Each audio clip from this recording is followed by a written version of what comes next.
বইটা নিয়ে আয়, বলতে বস। বললাম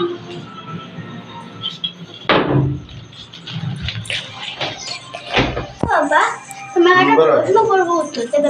হ্যাঁ, প্রশ্ন করো, উত্তর দেবো। আমি ফোনে দেখেছি যে টেবিলের মধ্যে যদি রাত্রেবেলা একটু বাসন ফেলে রাখে কেউ, তাহলে নাকি অমঙ্গল হয়।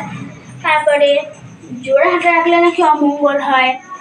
লবণের কাছে হলুদ রাখলে নাকি অমঙ্গল হয়। রান্নাঘরে যদি কড়াইয়ের সঙ্গে খুন্তি রাখা হয় তাহলেও নাকি অমঙ্গল হয়। কোনো মানুষ যারা বেরোলো তখন যদি বেড়াল রাস্তা কেটে দেয় আর কি, তাহলেও নাকি অমঙ্গল হয়।